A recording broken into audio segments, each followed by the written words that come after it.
Hi class, welcome to our lecture on the lipids. What are lipids? So lipids are a family of compounds that are insoluble in water. That means they don't readily mix with water. And there are some important lipids to humans. Those are the triglycerides, which include fats and oils, phospholipids, which help make up some of our cell membranes, and sterols.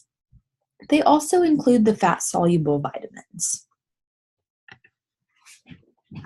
What are the elements in lipids?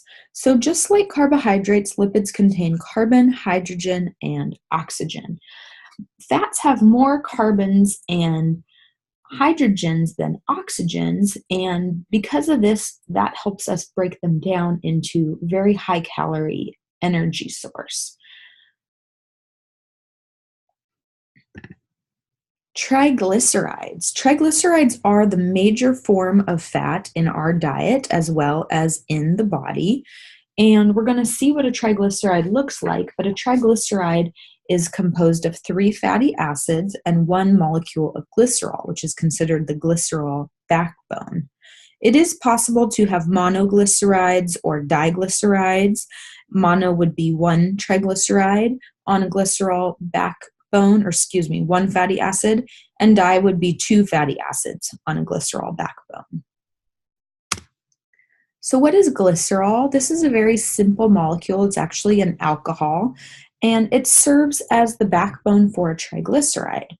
Where you see that oxygen and hydrogen group, that oxygen and hydrogen that's highlighted in white there actually is lost when this glycerol combines with a fatty acid, and the oxygen and hydrogen combine with another hydrogen molecule to form water. This is a picture of a fatty acid, and fatty acids are organic. They have carbon at their core. They can be short or long in length. We're going to talk about that in a little bit. And they are named for their chemical structure. So at the far left end of this picture is a kind of green box surrounding a carbon and 3 hydrogens, and that's considered the methyl end. At the right side of this slide is a pink box surrounding carbon, 2 oxygens, and a hydrogen, and that's an acetic acid group. So that is where this molecule gets its name. Fatty acids can be saturated or unsaturated, and this terminology has to do with the number of double bonds between those carbons. What does a triglyceride look like? So here on the left, you can see there is this glycerol molecule, and then you can see there is 1, 2, and 3 fatty acids. So here you have oleic acid, stearic acid, and stearic acid. And the different fatty acids attached to the glycerol can all be the same, or they could be different.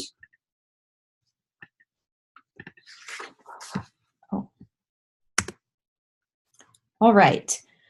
Here are some different types of fatty acids. On the top, you have what's called an unsaturated fatty acid.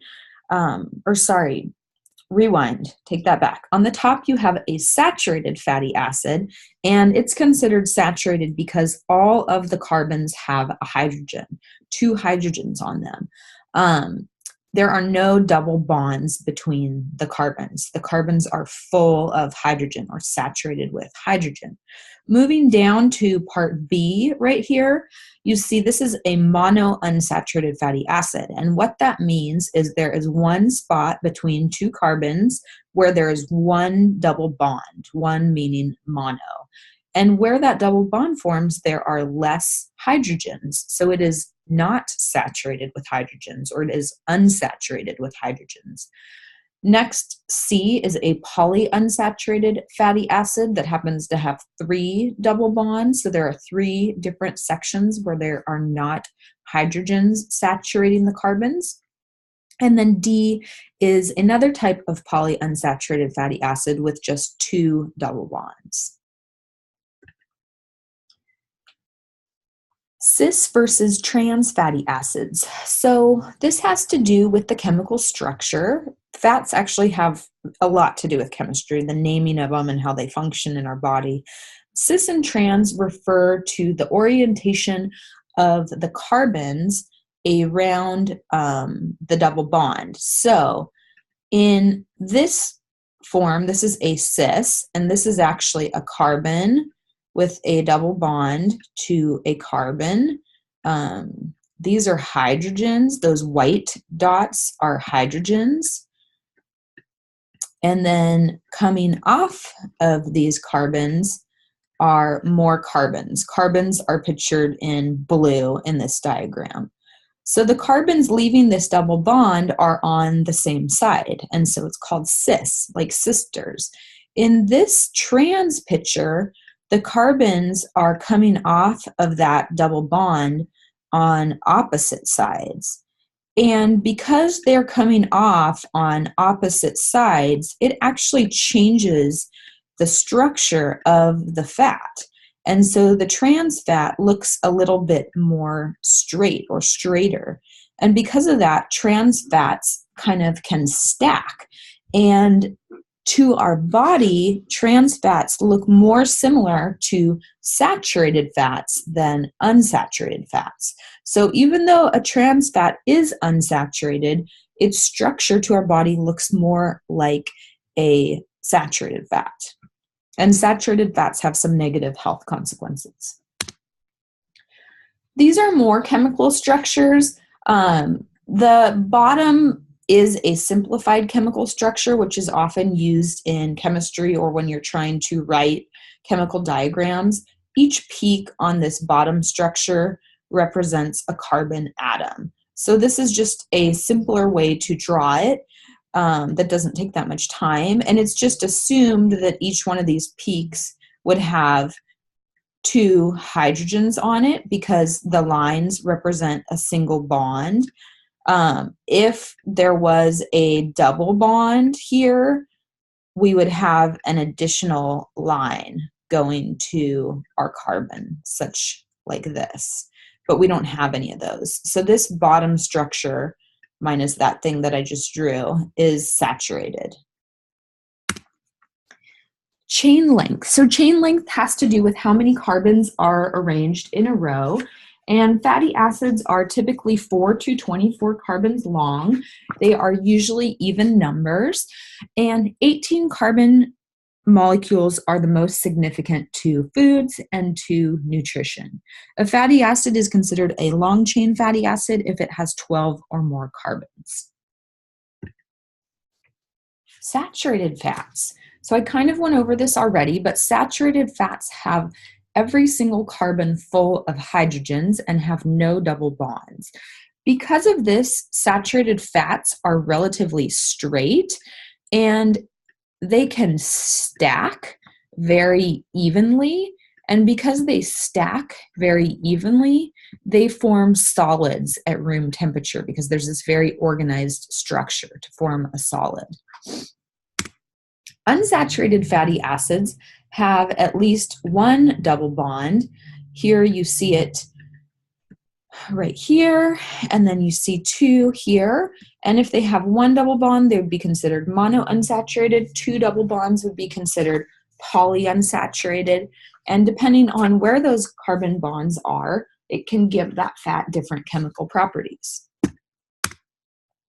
Many foods are actually a combination of different fats, and very few foods are only made up out of one type of fat. So here you see coconut oil, for example, and coconut oil is generally solid at room temperature. It's mostly saturated fats. However, there are some mono and polyunsaturated fats. Butter is mostly saturated fats. However, there are more mono and more polyunsaturated fats. Olive oil is some saturated fats, but mostly unsaturated, and that's why olive oil is liquid at room temperature. Safflower, sunflower, corn oil, all for the most part have the majority polyunsaturated fats, and those are also liquids at room temperature. Where you see trans fats occurring is with butter, which is a natural source of trans fat, as well as margarine and shortening, which are unnatural sources of trans fats.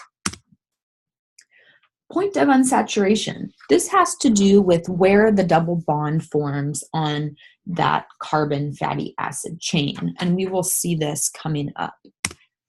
So the counting begins away from this methyl carbon, or the carbon at the very end of the fatty acid, and this methyl carbon is considered the first carbon.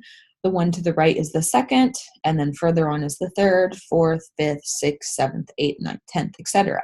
So where the first double bond forms is the location of the double bond at that first carbon away from the methyl carbon, which in this case is the third carbon, and this place is the sixth carbon. And so we use this in the naming of our fatty acid structures. So for example, an omega-3 fat has the first double bond at the third carbon from the methyl. Omega-6 fat has the first double bond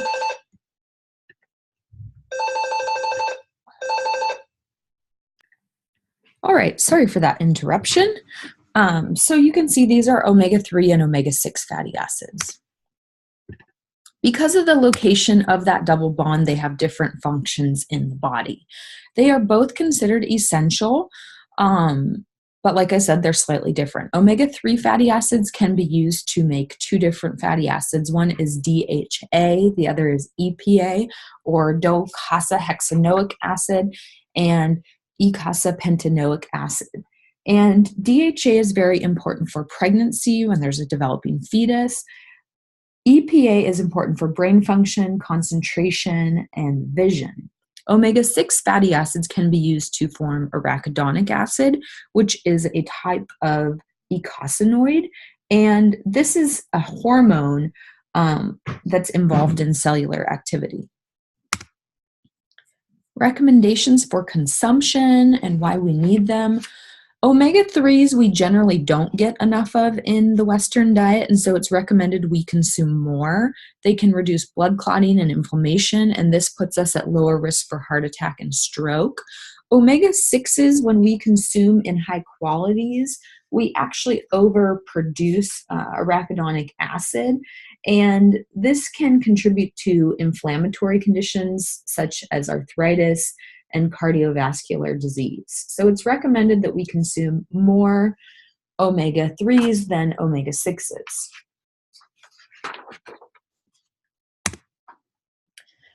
How much should we take and why?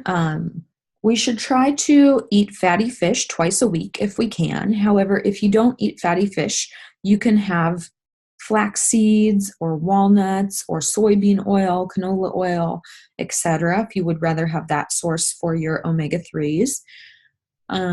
Supplements are recommended if you're not eating enough food. And when we do eat fish, we are a little bit concerned about mercury. And so it's important to eat fishes that are low in mercury. There are fish that are low in mercury and also considered good sources of these fatty acids.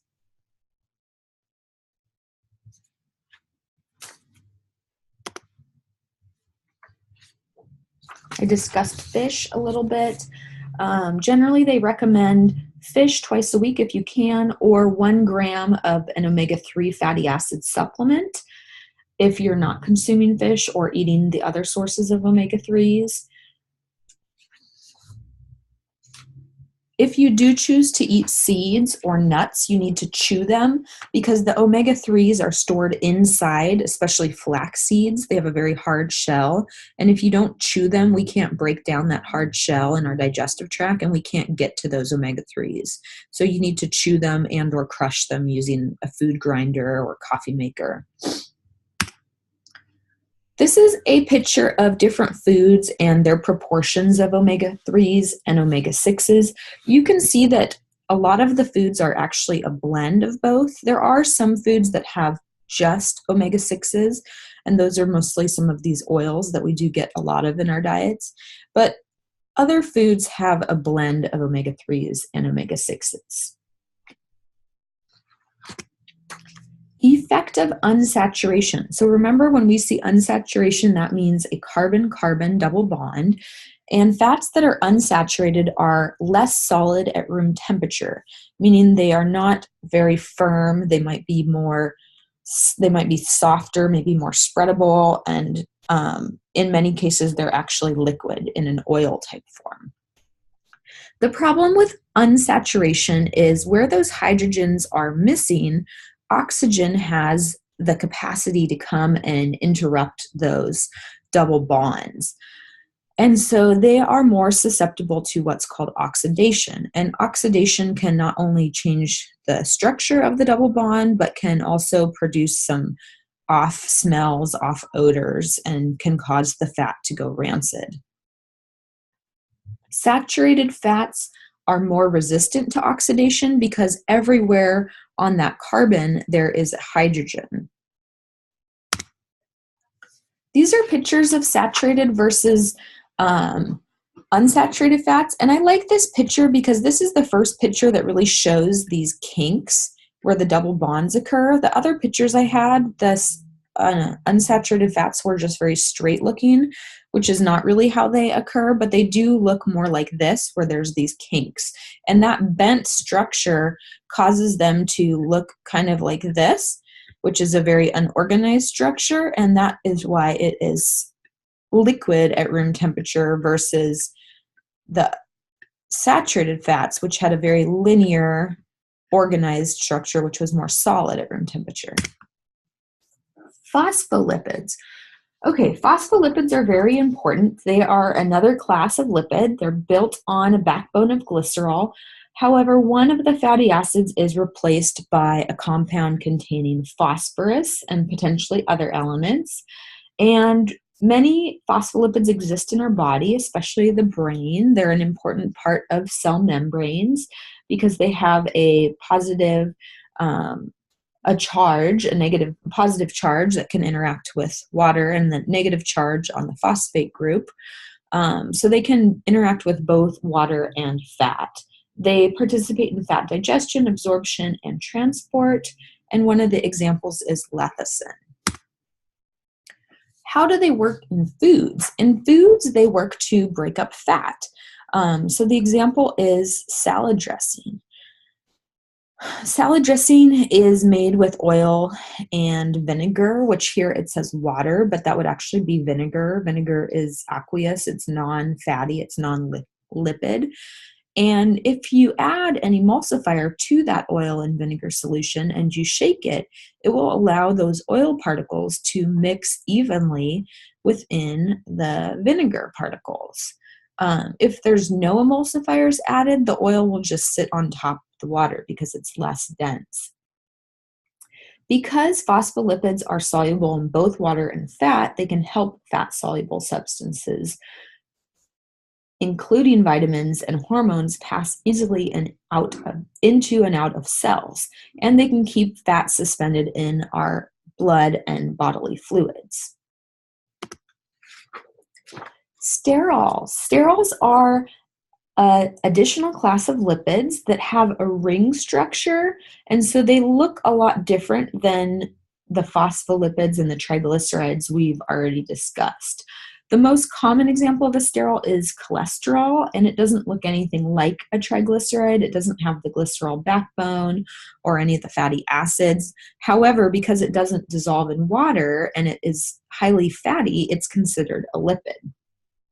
Cholesterol is really important. It helps form hormones, bile acids, and is incorporated into cell structures. And our bodies can make cholesterol, so that is one of the sources. The other source of cholesterol is animal products, so meats, eggs, fish, poultry, and dairy. This is what cholesterol looks like, and you can see it does not look anything like the triglycerides. And it does look similar to vitamin D. So it helps form the bile acids. I already said that. Liver will take up cholesterol from the bloodstream to replace any bile acids that have been lost in digestion. Most of our cholesterol that circulates in the body is made by our own body, so about 2/3 of that, and about 1/3 of our circulating cholesterol we get from diet. Generally, our body has a mechanism in place to regulate and control the amount of circulating cholesterol. However, in some people, they're not able to correctly control this, and their cholesterol levels go unregulated and generally end up too high, which can put them at risk for hardening and thickening of the arteries and cardiovascular disease. Sterols in the body. So sterols are things like the cholesterol that we just saw. They might form bile acids, like I just said. They might form sex hormones such as testosterone. They may make adrenal hormones such as cortisol. Cortisone is a steroid hormone that can increase blood sugar, reduce immune system, and aid in metabolism. They will make vitamin D, which is very vital to bone health as well as many other things. And they can help with cell membranes. Plant sterols are mentioned here because some plants contain components that look very, very similar to cholesterol. And these are good because they actually interfere with cholesterol's absorption. And so if you eat plant sterols, those sterols don't act like cholesterol, but they reduce your ability to absorb cholesterol. And so then it can reduce your circulating cholesterol levels. Since less cholesterol will be absorbed, your body will be forced to make more. So these would be considered functional foods. Fats and oils in foods. These are just some examples of foods from each food group that do have fats. You can see the fruits. There's not very many. Avocados do have fat. Fruit pies have fat, but it's not the fruit part of the pie where the fat is. Vegetables. Vegetables don't naturally have fats. You can see the vegetables that have fats, the fat's been added by the cooking method. These are more foods with how much fat is in each and what percent of the calories come from fat, as well as how that meets your daily recommendation. Most fats in our diet are animal fats. However, there are additional fats that are much healthier that we should be eating more of. I did mention the omega-3s already. We should also eat more plant oils for our unsaturated fats and more phospholipids.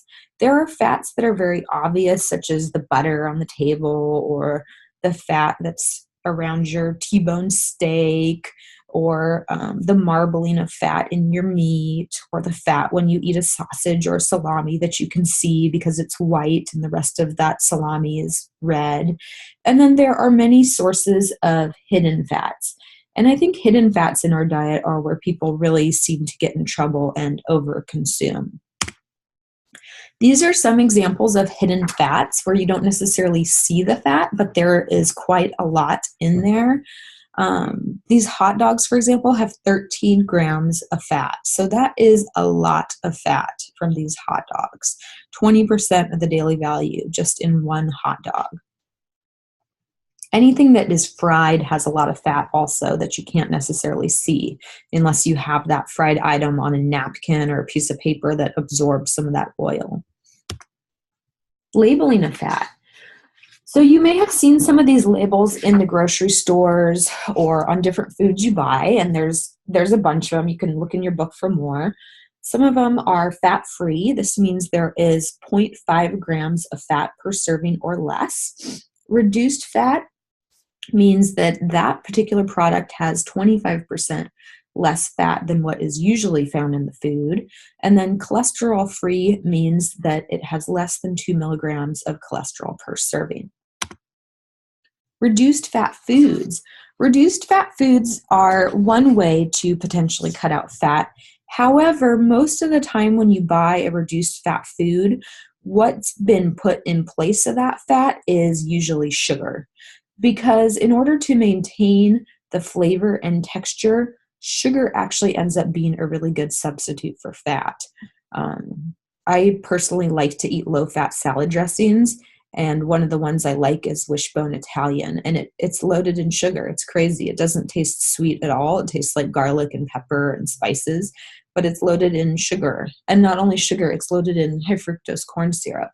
So it's really important to read the labels on things that are low fat and then compare the packaging and look at one box versus another, the reduced fat versus the plain, and see, is the reduced fat even any lower in calories, or is it just lower in fat and higher in carbs? Hydrogenation of fats. We briefly talked about trans fats. There are some naturally occurring trans fats in dairy products, things like butter. However, trans fats in our diet usually come from the process of partial hydrogenation. And why would we even want to do this to a fat?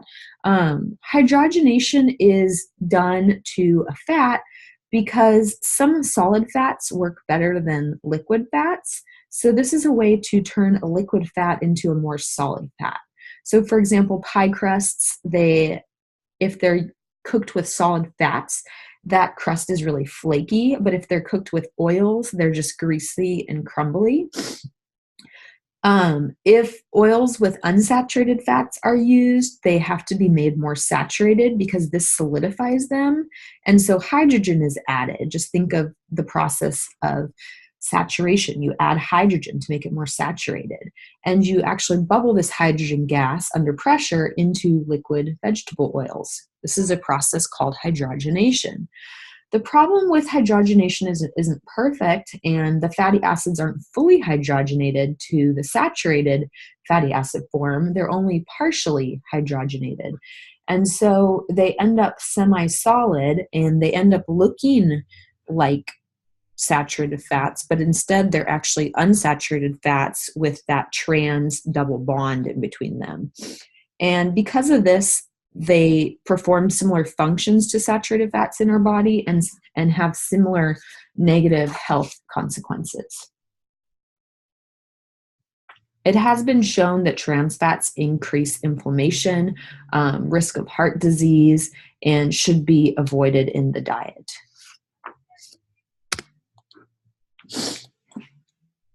Trans fats have been significantly reduced and even banned in some parts because of the negative health effects we have seen with them. Like I said, the process of hydrogenation creates these trans fats. When these trans fats occur, they are straight, they look like the saturated fats. This might be how they induce heart disease because they increase inflammation and they're just not healthy for us. Okay, how do we digest all of these great fats that we're eating? So, first phase of digestion, it says the stomach, but I'm going to go out on a limb here and say the mouth a little bit, because when you put fats in your mouth, if they're solid fats, you do chew them. If they're solid fats, you also melt them because your mouth is hot. And so melting them causes kind of more of the surface area to be exposed. So let's just say that. But really where the business gets going is in the is with some of these salivary glands. So the stomach and some of the salivary glands secrete lipase. And remember how we think of our enzymes.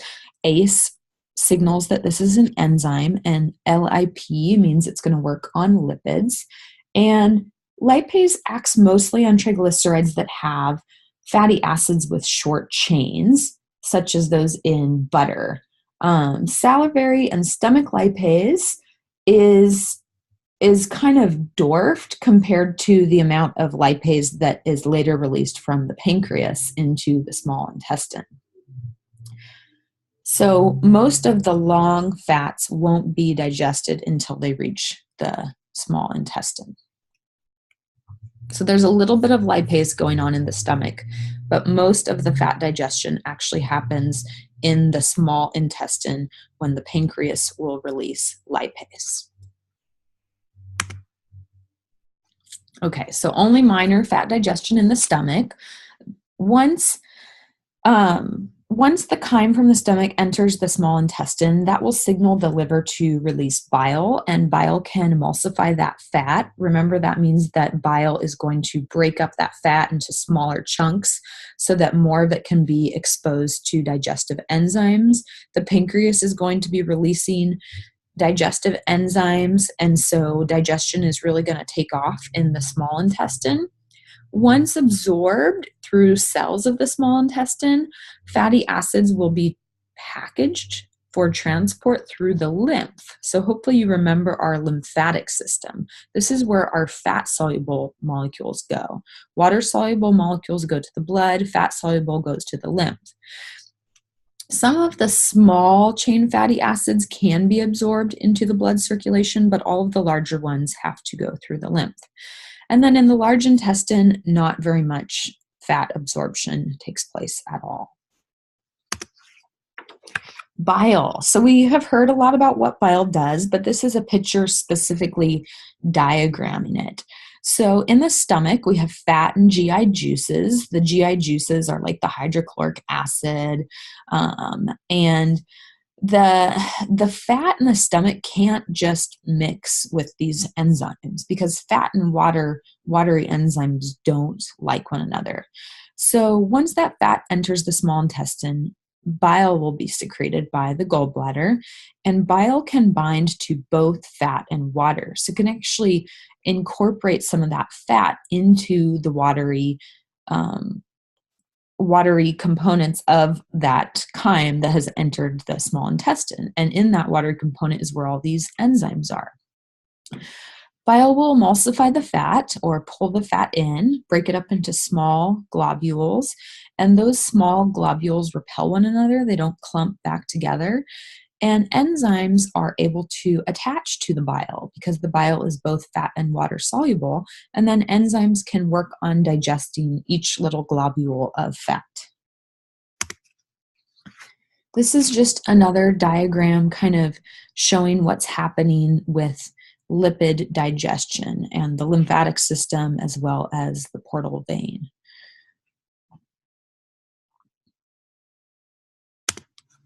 Absorption of fat. So fat is digested into the small intestine to fatty acids and monoglycerides, and these can pass into the absorptive cells of the small intestine. The majority of fat is absorbed in the small intestine. Only a very small bit is absorbed in the large intestine or excreted out.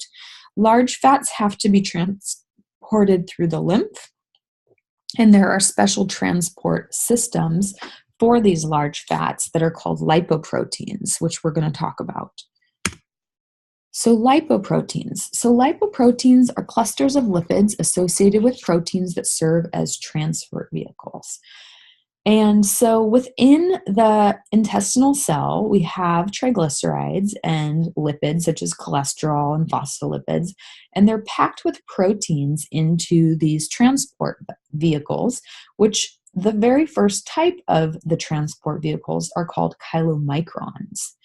Chylomicrons can then travel to the lymphatic system and eventually enter the bloodstream near the heart. And the blood will carry these lipids the rest of the way.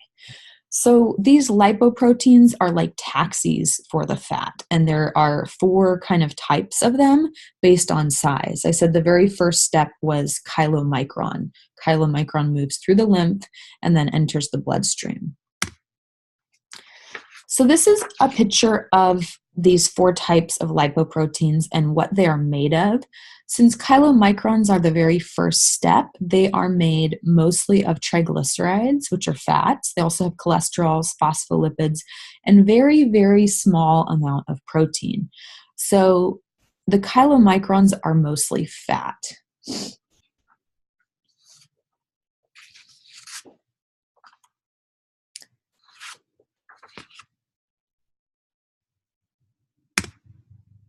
Okay, micelles. So micelles can help emulsify fats, and they will contain bile, and they can carry the fatty acids, the monoglycerides, and cholesterol into the intestinal cells, where they can become repackaged into the chylomicrons. Here are the pictures of the lipoproteins again. On the far left, you can see that this large purple chylomicron here. So this is the very largest lipoprotein. It's this big purple one. And it's the largest because it is composed mostly of triglycerides, which is represented in orange here. The next lipoprotein carrier is VLDL, and that has some triglycerides, quite a bit, but it also has more protein, more cholesterol, more phospholipids. So the VLDLs are the next biggest. And then VLDLs are turned into LDL. Here is LDL. It is right here. LDLs have relatively low levels of triglycerides, pretty high levels of cholesterol, so remember that, and a decent amount of protein. And then after LDL, we have HDL, which does not have that much cholesterol and is mostly protein. So these tiny little red guys up here are the HDL. And these are considered the most dense because they are mostly made out of protein. Okay, so chylomicrons in more detail.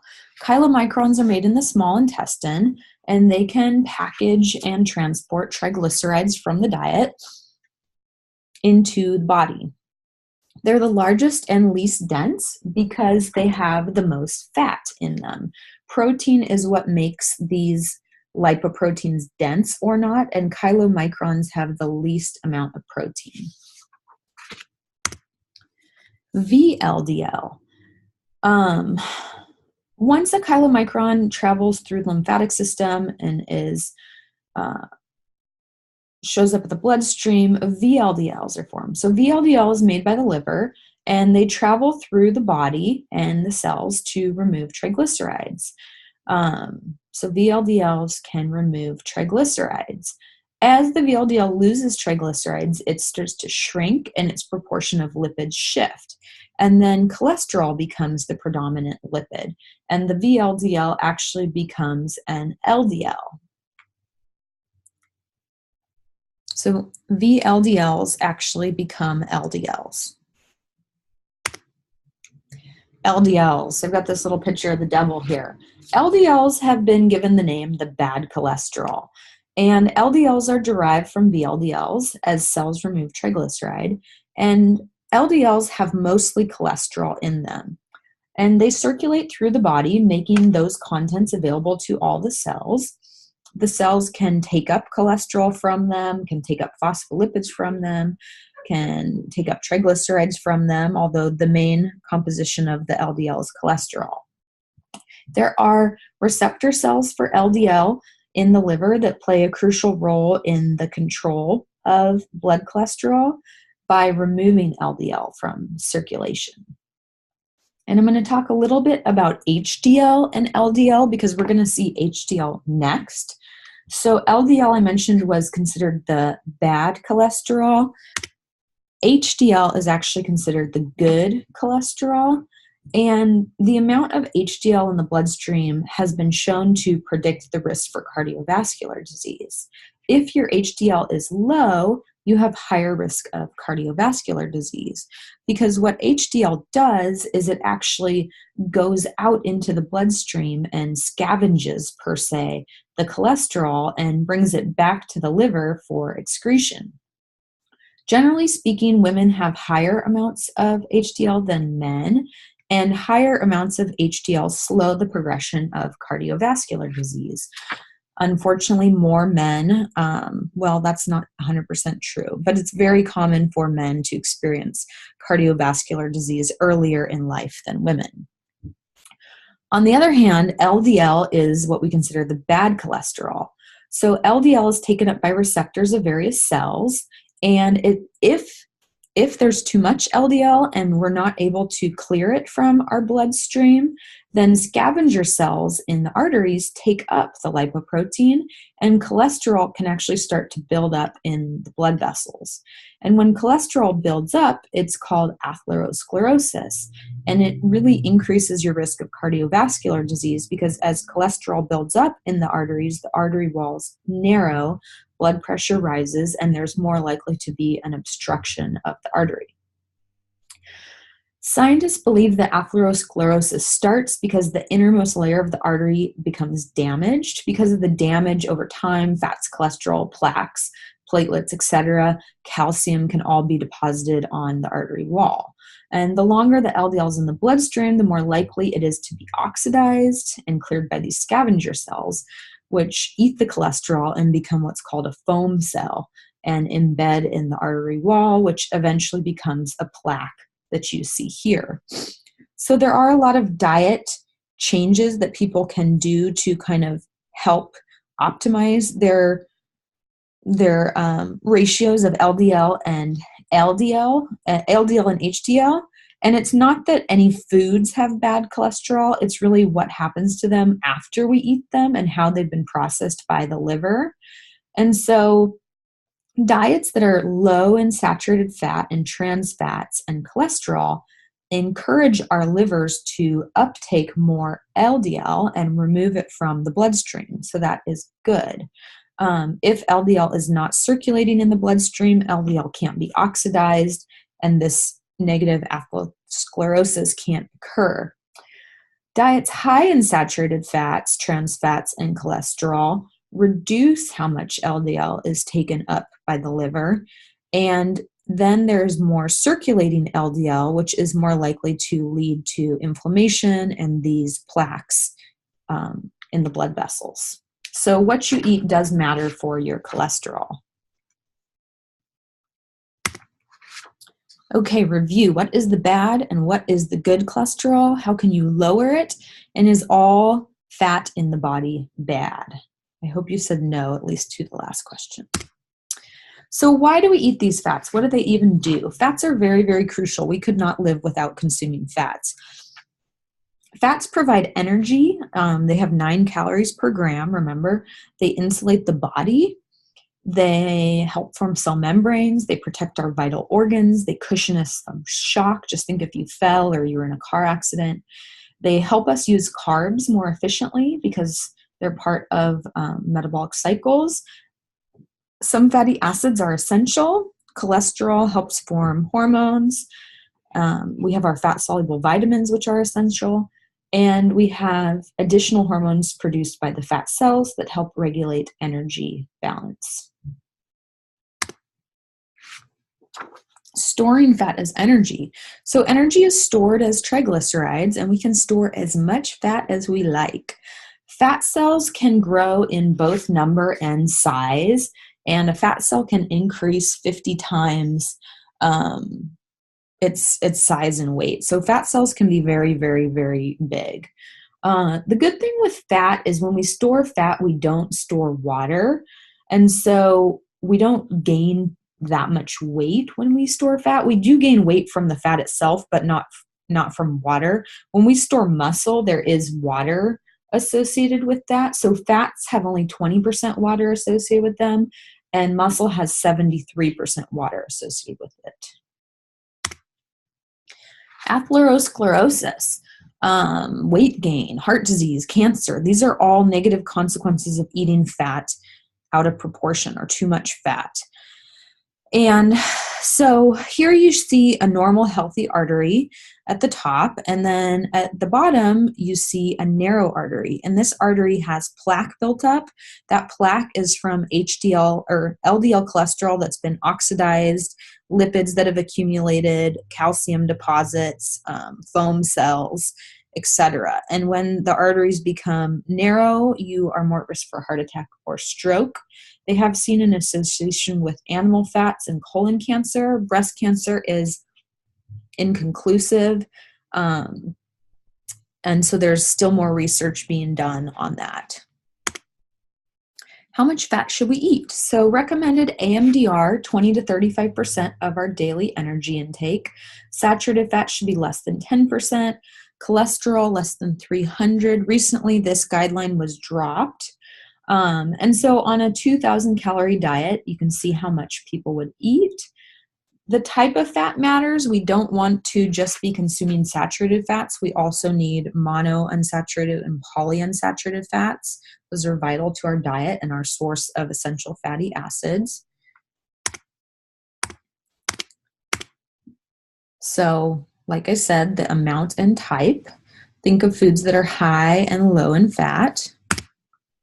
These are some examples of where you can get each fat source from. Olive oil is monounsaturated. Peanut oil, canola oil are monounsaturated.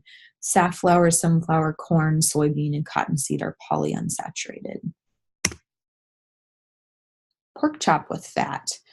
So these are pictures showing how you can modify the amount of fat in your diet to greatly cut down calories as well as fat. How to calculate fat. So if you consumed 1,800 calories a day and your goal was 30% of your calories from fat, how many grams of fat should you eat each day? So I have two examples here. So what you want to do is you want to first take 1,800, this is awful drawing, sorry, 1,800, and you want to multiply by 0.3 for 30%, and that is going to give you, just get my calculator here, 540 calories that should come from fat. So then how do you figure out how many grams of fat you should eat? Well, remember that there are 9 calories per gram. So if you have 540 calories and you divide, that's a divide by 9 calories per gram, just going to put 9 calories, you will find out how many grams, which is 60 grams of fat. You would do the bottom one the very exact way, and so for the bottom one, you should get 49. So see if you can do these. Okay, calculating the calories from fat and percentage of calories from fat in a food. Above is an example of how to do that. So if you had low-fat milk and it has 90 calories and 3 grams of fat, what you would first want to figure out is how many calories in 3 grams of fat. And we know that there are 9 calories per gram, so we would do 3 times 9, and that equals 27 calories. And that is how many calories come from fat. And then we could divide that 27 by the total calories, which is 90.